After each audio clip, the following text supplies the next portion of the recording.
Welcome to the Read AI. I'm your host, Alex.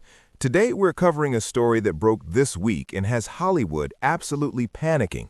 ByteDance, yes, the company behind TikTok, just released something called Seedance 2.0, a video generator. And within 48 hours, Disney, Paramount, Warner Bros., Netflix, and Sony had all sent cease-and-desist letters. Joining me to break this down is Kevin, who covers the intersection of entertainment and technology. Kevin, welcome. Thanks, Alex. This has been a wild week.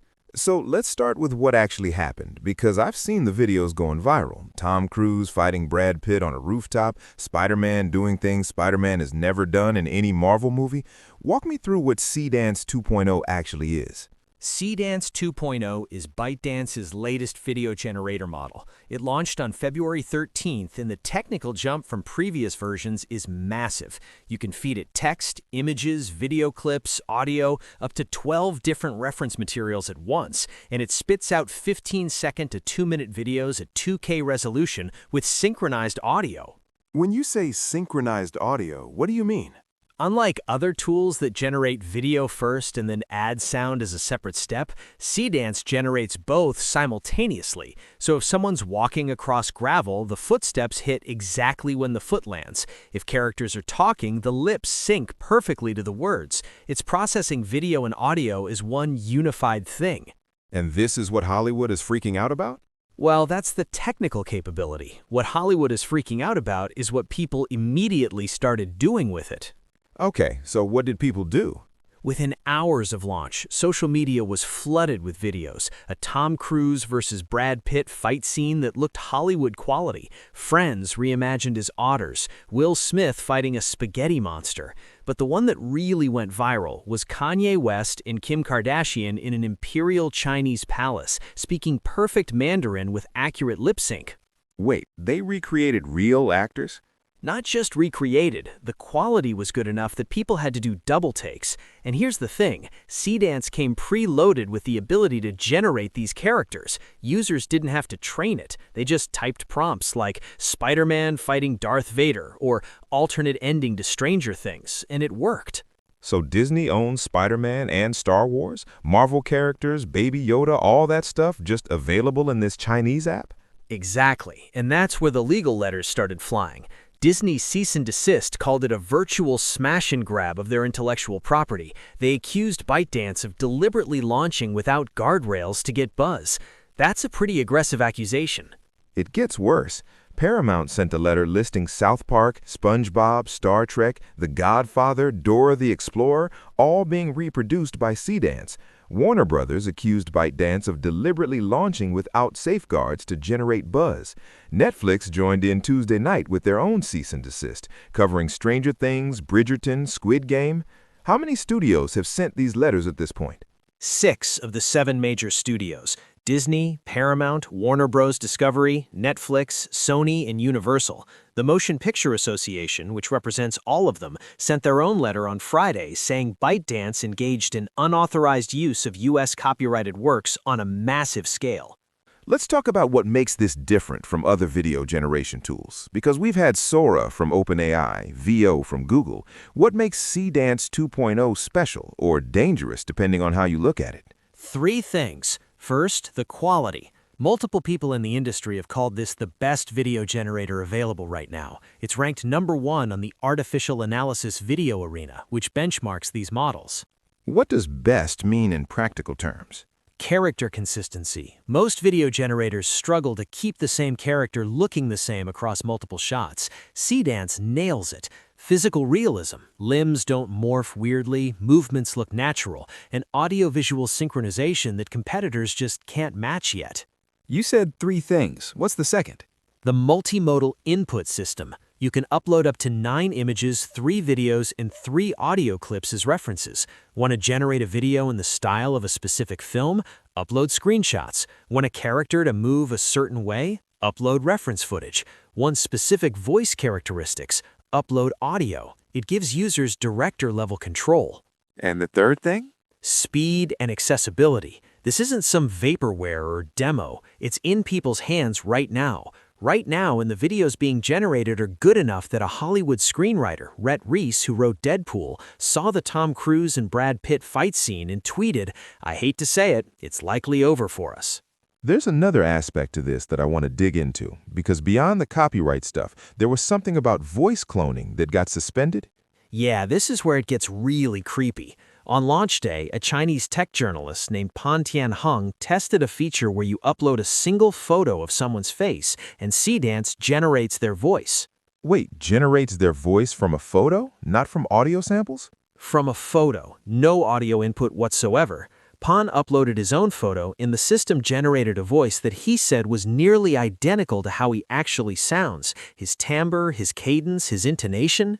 How is that even possible? The theory is that the model was trained on so much data that it learned correlations between facial features and voice characteristics. Your jaw structure, neck thickness, body weight, age, these physical traits statistically correlate with vocal qualities, so the model can predict how you should sound based on your appearance. That's deeply unsettling. ByteDance thought so too. They suspended the feature within 48 hours. Now, if you want to create an avatar with your voice, you have to do live verification, record yourself speaking on camera for them to confirm it's actually you. But that feature existed. They shipped it. They shipped it, and the fact that they had to pull it so quickly tells you they didn't fully think through the implications. What happens when anyone can clone anyone else's voice from a Facebook photo? All right, we're going to pause here. If you're listening to this and thinking, holy shit, I had no idea this was happening, drop a comment. Let me know what concerns you most about this story. The copyright angle, the deepfake potential, or something else. And if you're finding this breakdown valuable, hit subscribe. This is the Read AI, where we cover the stories that are actually reshaping the tech landscape, whether people are paying attention or not. Share this with someone who works in entertainment, in law, in tech policy. This is going to affect all of them. All right, Kevin, let's get back to it. So we've got 6 major studios sending cease-and-desist letters. What's actually in these letters? What are they demanding?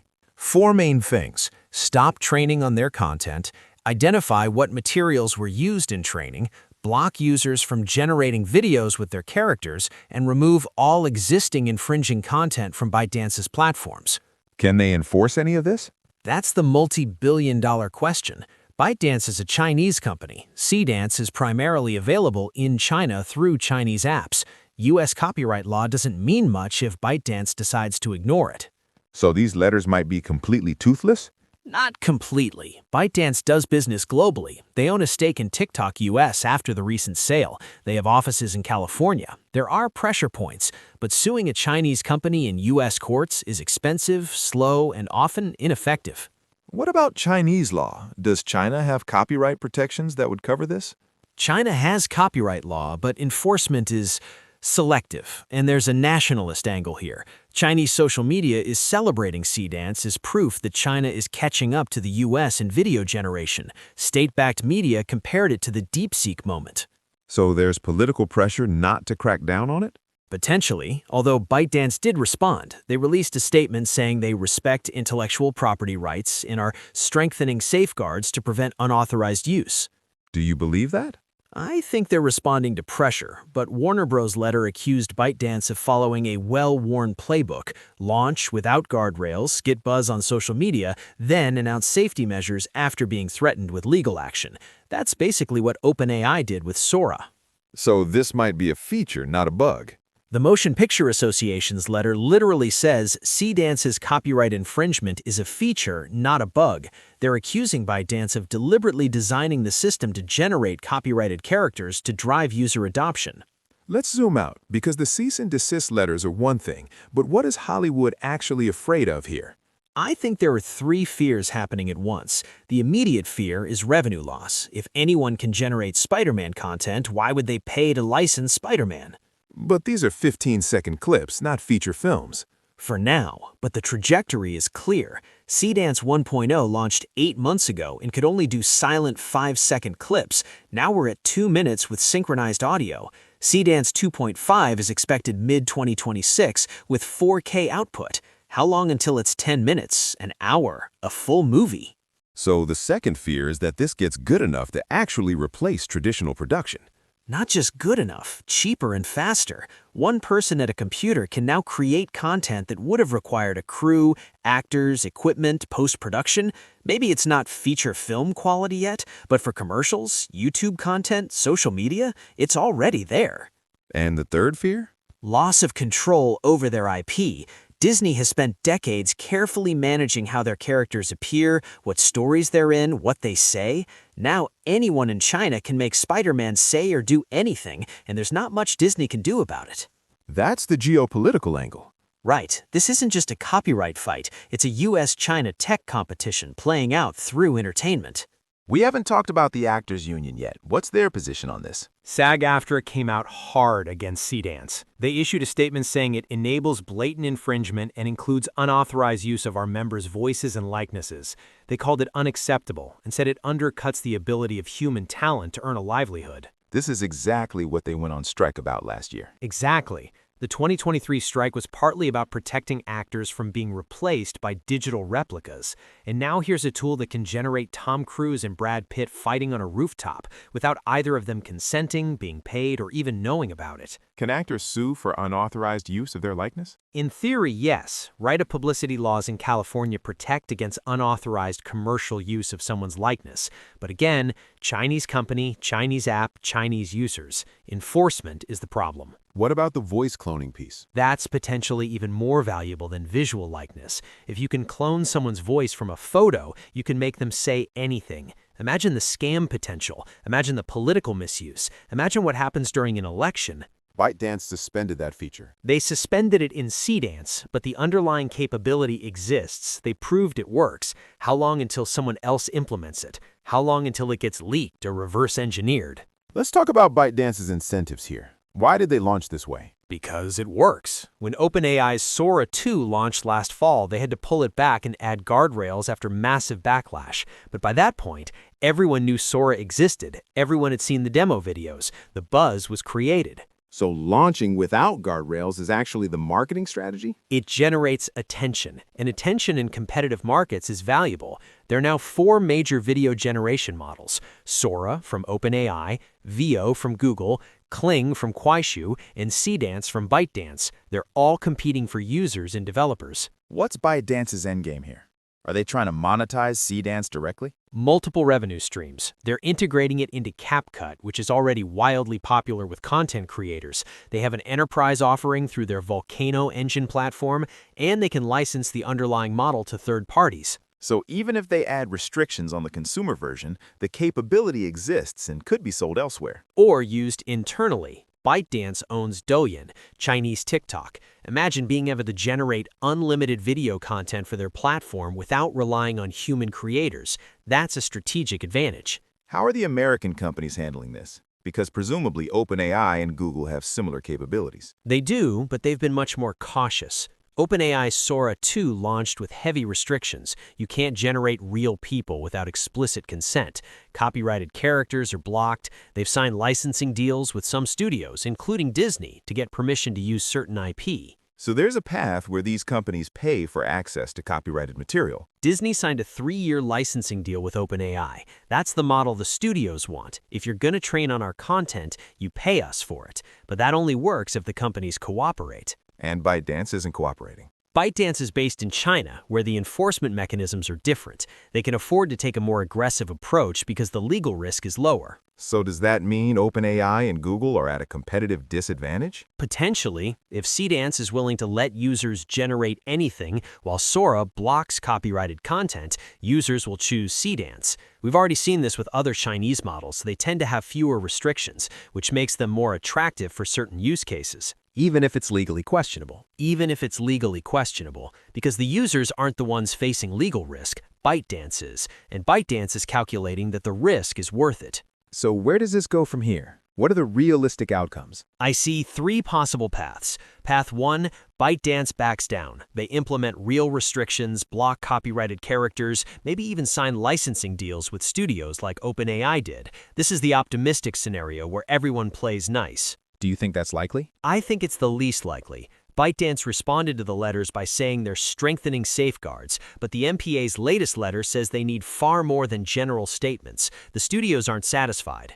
Path 2? Prolonged legal fight. Studios sue ByteDance in multiple jurisdictions. It becomes a years-long battle with uncertain outcomes.